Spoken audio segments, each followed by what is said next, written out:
시편 84편의 말씀을 다 같이 한 목소리로 봉독하시겠습니다. 만군의 여호와여, 주의 장막이 어찌 그리 사랑스러운지요. 내 영혼이 여호와의 궁정을 사모하여 쇠약하며 내 마음과 육체가 살아계시는 하나님께 부르짖나이다. 나의 왕, 나의 하나님, 만군의 여호와여, 주의 제단에서 참새도 제 집을 얻고 제비도 새끼들 보금자리를 얻었나이다. 주의 집에 사는 자들은 복이 있나니 그들이 항상 주를 찬송하리이다. 주께 힘을 얻고 그 마음에 시온의 대로가 있는 자는 복이 있나이다. 그들이 눈물 골짜기로 지나갈 때 그곳에 많은 샘이 있을 것이며 이른 비가 복을 채워주나이다. 그들은 힘을 얻고 더 얻어 나아가 시온에서 하나님 앞에 각기 나타나리이다. 만군의 하나님 여호와여, 내 기도를 들으소서. 야곱의 하나님이여, 귀를 기울이소서. 우리 방패이신 하나님이여, 주께서 기름 부은 자의 얼굴을 살펴보옵소서. 주의 궁정에서의 한 날이 다른 곳에서의 첫날보다 나은즉 악인의 장막에 사는 것보다 내 하나님의 성전 문지기로 있는 것이 좋사오니 여호와 하나님은 해요 방패이시라. 여호와께서 은혜와 영화를 주시며 정직하게 행하는 자에게 좋은 것을 아끼지 아니하실 것임이니이다. 만군의 여호와여, 주께 의지하는 자는 복이 있나이다. 아멘. 다 같이 기도드리시겠습니다. 하나님 아버지, 감사합니다. 주의 음성을 듣고자 아버지의 제단 앞에 우리가 모였습니다. 우리 마음의 기도와 우리 마음의 묵상이 주님께 연락되기를 원합니다. 감사드리며 예수 그리스도 이름으로 기도드렸습니다. 아멘. 오늘 시편 84편의 고백은 이렇게 시작합니다. 만군의 여호와여, 주의 장막이 어찌 그리 사랑스러운지요. 주님을 향한 우리의 고백과 주님의 이름이 많지만 만군의 여호와라고 우리가 이렇게 고백 드릴 때에는 주님의 전능하신 모든 세상의 권세를 다스리시는 그런 하나님을 우리가 부를 때, 그런 하나님을 우리가 갈급할 때 부르는 그런 이름이죠. 만군의 여호와여, 주의 장막이 어찌 그리 사랑스러운지요. 주의 장막에 이 원문은 장막들입니다. 복수로 되어 있는데 이것이 꼭 예루살렘 성전이나 특정한 장소가 아니라 주님을 경배하고 우리가 주님을 만나는 그 모든 곳을 가리킨다고 하는 그런 뜻으로 해석할 수도 있고, 또 그 장막을 더 강조하기 위해서 복수로 쓰일 때도 있습니다. 주의 장막이 어찌 그리 사랑스러운지요. 하나님을 사랑하고 주를 향한 예배와 그 기도를 사랑하는 그 마음이 그 장막을 사랑스러워하는, 내 삶보다 내 생명보다 더 귀하게 여기는 그런 마음을 얻게 된 거죠. 그래서 그 장막이 어찌 그리 사랑스럽습니까? 라고 주님께 고백하고 있습니다. 내 영혼이 여호와의 궁정을 사모하며 쇠약하며 내 마음과 육체가 살아계시는 하나님께 부르짖나이다. 여기서 내 영혼이란 말은 네페시라고 하는 그런 원문의 말인데, 이것은 영혼, 감정, 인생, 여러 가지 뜻으로 다 해석될 수 있습니다. 그래서 내 영혼이라고 해석했지만 나의 온 삶이, 내 모든 것이, 내 삶의 모든 것이 여호와의 궁정을 사모한다는 거죠. 여호와의 궁전은 성전 뜰을 의미하는 겁니다. 예배를 드리는 그 성전의 그 앞에 있는 뜰, 거기서 사람들이 성전을 방문할 때, 예루살렘 성전을 방문할 때 거기서 머물렀다고 하죠. 그 성전 뜰 가운데 예배의 문이 열리고 예배로 들어가는 것을 기다리면서 그 궁전을 사모하고, 또 일생 가운데 주님의 예배와 주님을 만나는 그 시간을 사모하고 갈급하고 구하면서 살아왔다는 것이죠. 그런데 그 삶의 자리에서 그 육체가, 그 하나님을 갈급하는 그 영혼이 쇠약했다는 겁니다. 주님을 찾아가지만 늘 주님의 목말라 하는 그런 삶 가운데 걸어왔다는 것을 고백하고 있습니다. 내 마음과 내 육체가 영과 육이 하나인 것처럼 내 전심으로 나의 삶의 모든 것으로 살아계신 하나님께 부르짖는다는 거죠. 3절에 나의 왕 나의 하나님 만군의 여호와여, 이 부르짖음의 그 고백의 소리가 나의 왕 나의 하나님 만군의 여호와여, 나의 하나님이시지만 나의 삶을 통치하시고 주관하시는 왕이시지만 또 동시에 세상의 모든 만물을 창조하시고 다스리는 만군의 여호와여, 주의 제단에서 참새도 제 집을 얻고 제비도 새끼들 보금자리를 얻었나이다. 참새와 제비의 상징은 하찮은 것이죠. 제비조차도 참새조차도 주 안에서 주님의 섭리에 따라 다 살 길과 제 집과 새끼들 보금자리를 얻어서 살아가고 있다고 하는 겁니다. 그만큼 이 시편 기자의 부르짖음 가운데는 고난과 삶의 어려운 자리 가운데 서 있는 것이죠. 하나님을 찾아가고 하나님을 만나는 길은 결코 쉬운 길이 아닙니다. 그게 쉬웠다면, 그 주시는 복이 세상의 복과 같은 것이었다면, 그러면 세상에 하나 주님의 자녀가 넘쳐나겠죠. 오늘 새벽 제단에 많은 분들이 기도하고 하나님을 사모하는 마음으로 나오지만, 하지만 만약에 우리 새벽 제단에서 오는 분들에게 돈을 한 10,000불씩 준다고 생각해 보십시오. 10,000불도 필요 없겠지. 한 1,000불만 준다 그러면 어떤 일이 벌어지겠습니까? 그럼 이 몬트레이 베이 일대와 아마 북가주 일대가 마비돼서 전국에서 온 사람들이 아마 원오원부터 장사진을 칠 거예요. 그런데 그것과 비교할 수 없는, 비록 숨겨져 있지만 생명의 비밀이, 우리의 삶의 진정한 의미와 보람이, 사는 이유가, 그 더할 수 없는 생명의 축복이 함께하는 주님의 선물이 있음에도 그것을 찾는 사람들이 없는 거죠. 왜냐하면 그 축복의 자리로 나아가는 삶의 자리에는 고난이라고 하는, 삶의 아픔이라고 하는 우리 삶의 아주 실제적인 모습이 담겨 있기 때문입니다. 옆에 있는 분들한테 그건 내가 잘 알지 하고 한번 고백하시는 고난의 삶, 삶의 고난과 내 삶의 자리가 무너지는 그런 아픔이 그 삶 가운데 있는 거죠. 그것을 외면할지 아니면 그것을 주의 이름으로 받아들이고 그 아픔 속에서 생명의 근원을, 실제를 경험하는지, 그것을 이 시편의 기자는 주님 앞에 서 있는 것이죠. 4절에 주의 집에 사는 자들은 복이 있나니 그들이 항상 주를 찬송하리다.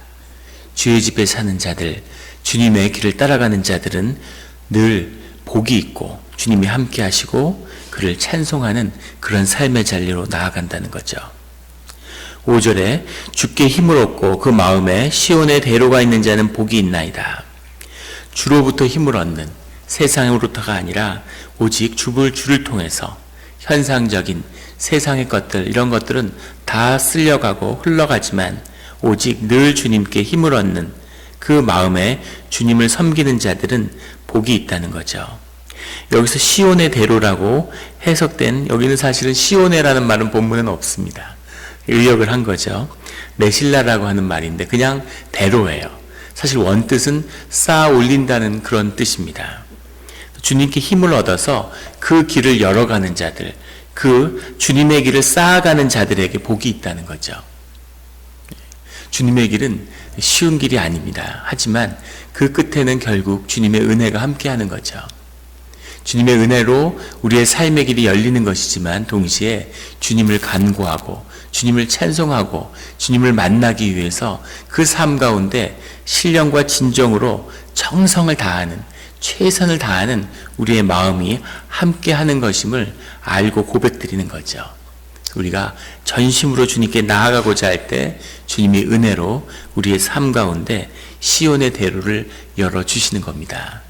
늘 삶 가운데 시온의 대로가 열리고 그 길을 잃지 않는 그런 성도님들이 되시기를 예수 그리스도의 이름으로 축원합니다. 6절에 그들이 눈물 골짜기로 지나갈 때 그곳에 많은 샘이 있을 것이며 이른 비가 복을 채워주나이다. 이렇게 주님을 사모하고 주님의 성전들을 사모하고 마음에 주님을 얻고 시온의 대로를 가는 주님의 자녀들에게 그들이 눈물 골짜기를 지나게 된다는 거죠. 이것이 주님이 우리를 인도하시는 길입니다. 푸른 초장을 걷고 복된 길을 걷고 낮에만 걷고 이러면 좋을 텐데 눈물 골짜기를 지나고 사명의 음침한 골짜기를 지나고 그런 어려운 길을 지나가는 거죠. 왜냐하면 이것이 우리의 삶이고 삶의 진실이기 때문입니다. 눈물의 골짜기를 지나도 세상의 현상적인 것, 주어진 것, 보이는 것에 묶여서 헤어나질 못하는데 푸른 초장만 지나면 어떻게 되겠어요? 아무도 아마 천국에 가지 않으려고 할 겁니다. 눈물의 골짜기를 지날 때 그곳에 비록 고난과 어려운 길로 주님이 인도하시지만 그때 많은 샘이 있을 거라는 겁니다. 주님의 또 그것을 채우는 축복과 도우심이 함께 한다는 거죠. 이른 비가 복을 채워주나이다.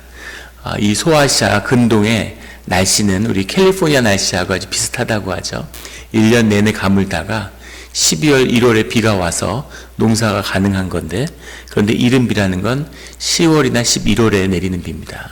한두 달 빨리 내리는 비인데 씨를 뿌리고 땅을 기경할 때 이른 비가 내리면 수확도 잘 되고 땅을 기경하기가 쉽다는 거죠. 그래서 이 은혜, 주님의 전적인 은혜와 축복을 우리 성경의 기자는 이른 비로 비유해서 표현하는 거죠. 늘상 비는 12월에 1월에 오지만 10월에 내리는 비, 우리가 기대하지 못하고 우리가 생각하지 못하는 주님의 축복이 우리와 함께 할 거라는 거죠. 세상은 이렇게 굴러가는데, 세상은 이런 식으로 되는데 우리가 그런 타성에 젖어 있지만 우리가 그 가운데서 기대하지 못하는, 바라보지 못하는 그런 축복이 우리와 함께하고 있다고 하는 주님의 약속입니다. 늘 이른 비가 삶 가운데 함께하는 성도님들이 되시기를 예수 그리스도의 이름으로 축원합니다. 9절에 보면 우리의 방패이신 하나님이여 주께서 기름 부으신 자의 얼굴을 살펴보옵소서. 우리를 지키시는 하나님께서 주께서 기름 부은 자, 우리 모두가 주께 기름 부음을 받은 자들이죠. 주님이 축복하시고 주님의 세례 가운데 주님의 십자가의 보혈로 주의 자녀로 삼으신 그 주님의 자녀들의 얼굴을, 그들의 삶과 그들의 삶의 자리를 살펴보옵소서라는 고백입니다. 10절에 주의 궁정에서의 한날이 다른 곳에서의 첫날보다 나은즉, 놀라운 고백이죠. 악인의 장막에 사는 것보다 내 하나님의 성전 문지기로 있는 것이 좋사오니. 우리 신앙의 고백을 한 단락으로 그렇게 고백들이라고 한다면 성경에 이런 고백이 아닐까 싶습니다. 주의 궁전에서의 한날을 사는 것이 다른 곳에서 첫날을 사는 것보다, 우리가 삶에서 오래 사는 것이 소망이고 축복인 것처럼 사람들이 이야기하죠. 하지만 오래 사는 것이 축복이 아니라는 것을 사실은 삶의 진실이 우리에게 말해주고 있습니다. 어떤 삶을 사는지, 그 시간의 의미가 무엇인지, 그것이 더 중요한 것이죠. 제가 처음에 미국에 유학 왔을 때 지도 교수였던 분이 있는데, 그분이 제가 신앙을 갖는데 큰 도전을 줬습니다. 윌리엄 테오도르 드 벨이라고 하는 아주 세계적인 동양학자였는데, 그분이 아주 지성이고 큰 학자인데 그때는 아직 주님을 영접하기 전이죠. 그런데 그분이 암에 걸리신 거예요. 근데 치료를 받지 않는 겁니다. 굉장한 충격을 받았어요. 그러면서 그분이 뭐라고 이야기했냐면, 평생 하나님께 가기를 원했고 빨리 천국에 가고 싶은데 주님이 부르셨으니까 빨리 가야 된다는 거죠. 그래서 왜 살려고 아둥바둥 노력할 이유가 없어서 주님의 뜻대로 그렇게 가겠다고 얘기하는 거예요. 그리고 하루에 3시간씩 마음을 지키기 위해서 또 그분의 삶이죠. 기도를 하는 겁니다. 그래서 그때 아니 어떻게 이런 지성이, 대학자가 이렇게 무식한 소리를 할 수가 있을까? 치료를 받아야지. 주님께 가기 위해서 치료를 안 받는다니 광신자가 아닌가, 이런 생각이 들었어요. 근데 그분의 삶의 끝을 보면서 얼마나 삶이 복된 것인가 하는 것을 보았습니다. 물론 쉬운 일은 아니죠. 누구도 그 자리에 서면 그렇게 할 수 있을까? 그런데 한 그 교토대학의 교수 2명이 쓴 암에 관한 책을 본 적이 있습니다. 그 책에 보면 암에 대한 온갖 이야기가 있는데 유사암은 고치지만 진짜 암은 못 고친다는 거예요. 그래서 암이 워낙 조기에 발견되니까 암을 고치는 기술이 발전된 것처럼 얘기하지만 사실은 암을 고치려는 기술은 지난 70년간 전혀 변화가 없다는 겁니다. 근데 그분들이 놀라운 고백을 하는 건 사람들이 암에 걸리면 고통스럽고 괴롭고 비참한 그런 최후를 상상하는데 그 비참한 최후와 고통은 사실은 암을 치료하기 위해 투여한 항암제가 만드는 거지 암은 사실은 전혀 몸에 고통을 유발하지 않는다는 거죠. 그 저자도 암에 걸렸는데 치료를 하지 않는 겁니다. 제가 아는 한 집사님도 의사가신데 그 대장암에 걸려서 그것이 재발됐는데 치료를 하지 않으세요. 놀라운 신앙의 모습을 봤는데 그분이 치료를 하지 않고 의사니까 자신의 재산을 이렇게 정리하고 신변을 정리하면서 제약회사에서 이렇게 약 같은 걸 대량으로 사서 난민촌이나 어려운 선교지에 보내고 자기의 삶을 정리해가는 걸 봤습니다. 사실 암이라는 것은 하늘의 축복이라고 그렇게 얘기하시는 거죠. 왜냐하면 교통사고를 당하면 한번 생각해 보세요. 거기에 비해서 수년간 삶을 정리할 수 있는 시간을 갖는다는 거죠. 암의 끝은 뭐냐면 점점 몸의 기능이 이렇게 저하되면서 잠을 많이 자고 몸이 노곤해지다가 자면서 편안하게 가는 것이라고 그래요. 저희 집사람도 그 암으로 2년 전에 먼저 갔지만 그 마지막을 생각하면서 제일 안타까웠던 건 왜 그 치료를 받았을까 하는 거죠. 병원에서 낫는다 그러고 또 막내가 너무 어리고 그러니까 그 삶을 조금이라도 연장해서 애하고 같이 시간을 보냈으면 하는 마음이 있었던 거죠.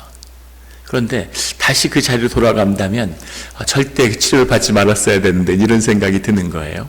그래서 오래 산다고 하는 것, 삶이 길어진다고 하는 것이 사실은 큰 의미가 없구나 하는 걸 보는 겁니다. 삶이 주 안에서 귀하고 보람된 1년이라도 더 살아야지 이런 것이 아니라 주 안에서 아름답게 삶을 맺어야 되겠다 그런 거죠. 많은 선교사분들이 또 우리 기독교의 역사에서 순교의 삶을 살았습니다. 그래서 인간적인 눈으로 보면 안타깝고 불쌍하고 슬픈 삶이 될 수 있죠. 연민의 대상이 될 수 있고 하지만 그 삶의 시간의 길이와는 상관없는 거죠. 시간이라는 건 허구죠. 영원이라는 주 안에서 그 삶에 주어진 그 순간이 그때가 얼마나 소중하고 의미 있게 본질 가운데 주님께 쓰임을 받는가 하는 것이 우리의 삶의 가장 중요한 진실이고 본질이라고 하는 것을 이 시편의 기자는 알고 고백드리는 거죠. 그런 주님을 만난 자만이 이런 고백을 주의 궁정에서 한 날이 다른 곳에서의 첫날보다 낫다고 하는 이 고백을 드릴 수 있는 거죠.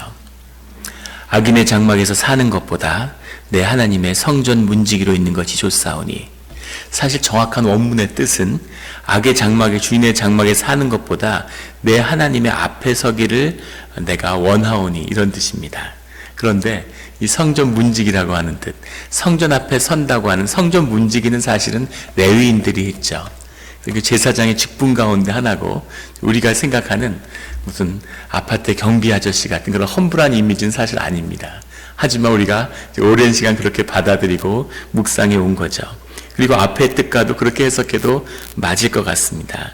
우리가 말씀을 어떻게 봤던 악인의 장막에 사는 것보다 죽음이 더 귀할 수 있고 높은 자리와 존경받는 자리에 서는 것보다 아무도 알아주지 않는 낮은 자리에 있는 것이 더 복되고 귀한 것일 수 있다고 하는 오직 주님을 만난 자만이 드릴 수 있는 그 고백을 이 시편의 기자는 주님께 올려드리고 있습니다. 11절에는 여호와 하나님은 해요 방패이시라. 그 앞에 키라고 하는 접속사가 생략되어 있어요. 왜냐하면 하는 거죠. 왜 주의 악인의 장막에 사는 것보다 하나님의 성전 문지기로 있는 것이 더 좋으냐면 여호와 하나님이 해요 방패이시기 때문이라는 거죠. 해라는 것은 삶의 근원이고 삶의 생명을 돋우어주는 그 근거고, 방패는 우리를 지키시고 보호하시는 그런 하나님이시라는 고백입니다. 하나님이 우리의 해도 되시고 방패도 되시는 거죠. 여호와께서 은혜와 영화를 주시며 정직하게 행하는 자에게 좋은 것을 아끼지 아니하실 것임이니이다. 주님이 우리의 삶의 근원이 되시고 그리고 우리를 지켜주신다는 거죠. 우리가 눈이 있어서 세상을 바라보기 때문에 주님 우리에게 주시는 것을 놓칠 때가 있죠. 하지만 우리가 주님을 바라보면 우리 삶 가운데 많은 은혜와 주님이 부으시는 축복이 우리와 함께 한다는 것을, 세상과 나는 간 곳이 없고 구속한 주만 보이더라 하는 찬송가의 가사처럼 아무것도 눈에 보이지 않고 하나님이 보이는 거죠. 그런 여호와 하나님이 내 생명의 근원이고 내 방패가 되신다고 하는 고백입니다. 12절에 만군의 여호와여 주께 의지하는 자는 복이 있나이다. 그런 정직한 주님 가운데서 눈물의 골짜기를 지난 아픔과 고난 가운데서 주님을 경험한 그 끝의 고백은 만군의 여호와여 주께 의지하는 자는 복이 있다는 거죠. 그 복, 내 삶을 채우는 내 생명의 근원이 되시는 그 삶의 고난 가운데 늘 나와 함께 그 고난을 경험하고 아파하시며 내 삶과 연합하셨던 그 주님이 내 복의 근원이 된다고 하는, 주께 의지한 자는 복이 있나이다. 늘 주께 의지하며 주 안에서 복을 누리는 성도님들이 되시기를 예수 그리스도의 이름으로 축원합니다. 광고의 말씀이 있습니다. 오늘 기도가 끝나신 다음에 바로 가지 마시고 우리 교육관에서 꼭 친교의 시간을 갖고 가시기 바랍니다. 우리 수요일 날도 말씀을 나눴지만 우리가 신앙생활을 한다는 것은 함께하는 훈련이죠. 계속 함께하고 공동체를 이루어가기 위한 훈련입니다. 우리 비전 스쿨 안 하시는 분도 우리 꼭 친교의 시간에 함께 해주시고, 나는 도저히 속이 안 좋아서 아침에 뭘 못 먹는다, 오늘 뭐 도너스가 있을지 무슨 국이 있을지 모르겠지만 그것을 위해서 성도를 섬기는 마음으로 새벽부터 준비하는 분의 마음과 정성이 있죠. 그래서 그것을 가서 격려해 주시고, 못 먹겠으면 들고 가서 집에서 드십시오. 오늘 꼭 그 시간 함께 하시면서 우리가 교회됨을 확인하는 그런 시간이 되기를 바랍니다. 같이 기도드리시겠습니다. 하나님 아버지 감사합니다. 귀한 말씀을 주시니 감사합니다. 우리가 눈물의 골짜기를 지나왔습니다. 아픔이 있고 상처가 있고 어떨 땐 감당할 수 없는 그런 파도처럼 몰려오는 고난 가운데서 외롭고 힘들었던 때가 있음을 주님이 아십니다.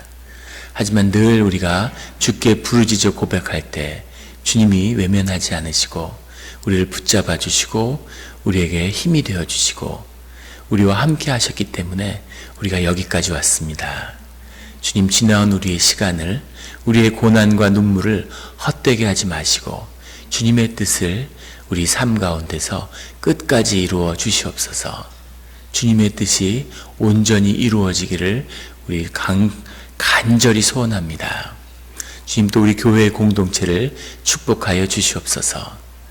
주님이 들어 쓰시며 연약하지만 주님이 함께 하시는 그 신령과 진정이 우리 가운데 회복되고 주 앞에 숨길 것이 없는 정직한 믿음으로 주님 앞에 서게 하여 주시옵소서. 세상이 볼 수 없는 주님의 영광과 축복과 생명의 능력이 함께하는 그런 우리 영은학교의 공동체가 될 수 있기를 주님 앞에 소원합니다. 또 오늘 비전 스쿨을 위해 섬기기 위해서 오신 또 간사님들을 위해 기도합니다. 하나님께 부르심을 받고 또 하나님의 봉사하는 그 삶을 소명으로 여기고 주님께 헌신하고 있습니다. 선교의 뜻이 순교로 선교하는 교회의 사명이 이루어지는 것을 살아서 볼 수 있는 그 영광을 허락해 주시기를 주의 이름으로 간구합니다.